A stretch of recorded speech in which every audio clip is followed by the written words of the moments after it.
મિત્રો સ્વાગત છે તમારું અમારી ચેનલમાં હોનાર જેવો વરસાદ જોવા મળી રહ્યો છે। ખાસ કરીને દ્વારકા, પોરબંદર, જૂનાગઢ, ગીર સોમનાથ, જામનગર તેમજ કચ્છ વિસ્તારમાં ત્યારે આગામી 48 કલાકમાં કેવું રહેશે વાતાવરણ, સૌરાષ્ટ્ર ગુજરાતનું તેમજ કયા વિસ્તારમાં નીકળશે વરાપ અને તડકો, તેને લગતી મહત્વની વાત કરતા પહેલા જો અમારી ચેનલ પર ન હોય તો ચેનલ સબસ્ક્રાઈબ કરી વિડીયો લાઇક તથા શેર કરી દેજો મિત્રો।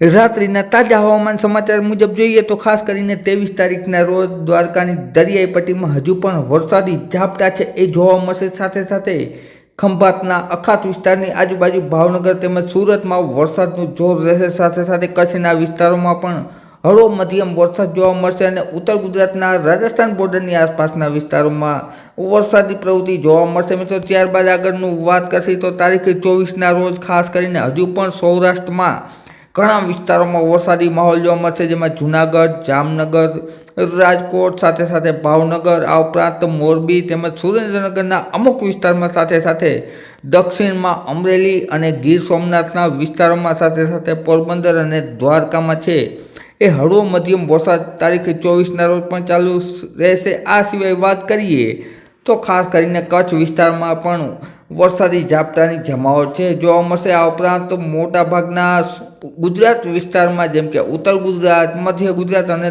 દક્ષિણ ગુજરાતમાં છે એ વરસાદી એક્ટિવિટી વધુ જોવા મળશે। સૌરાષ્ટ્ર ગુજરાતમાં જે સારા સમાચાર ગણાવી શકાય કે આ વિસ્તારમાં હજુ વરસાદની ઘટ છે મિત્રો।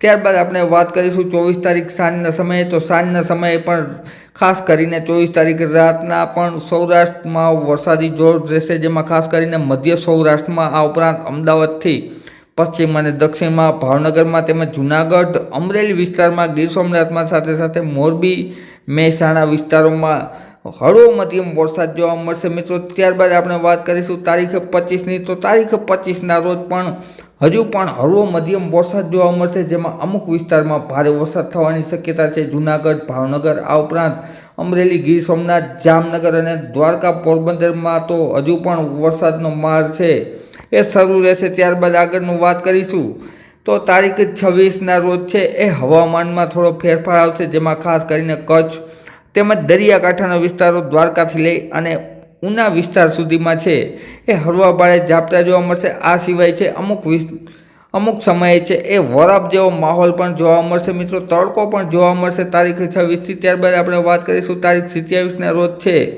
એ વાતાવરણ છે એ તડકાને લગતું જોવા મળશે, વરાપ સારી એવી જોવા મળશે, ખાસ કરીને દ્વારકા તેમજ પોરબંદર, જૂનાગઢના વિસ્તારોમાં, સાથે સાથે જામનગર, રાજકોટના વિસ્તારોમાં ફક્ત હળવા ઝાપટા જોવા મળશે। આ સિવાય વાત કરીએ તો અમદાવાદના વિસ્તારોમાં, વડોદરામાં હજુ પણ વરસાદી જોર છે એ તારીખ 27ના રોજ છે। ત્યારબાદ વાત કરીશું આગળના દિવસોમાં ફરીથી બંગાળની ખાડીમાં સિસ્ટમ આવવાની શક્યતા છે, જે બાબતે અમે આગળની માહિતી આપતા રહેશું। હાલ મુજબ જોઈએ તો દ્વારકા, પોરબંદર તેમજ જૂનાગઢના વિસ્તારોમાં છે એ આગામી દિવસોમાં વરાપના સમાચાર સારા સમાચાર ગણાવી શકાય અને બીજા વિસ્તારોમાં પણ વરસાદનું જોર છે એ રહેશે મિત્રો। વિડીયો જોવા બદલ ખૂબ ખૂબ આભાર।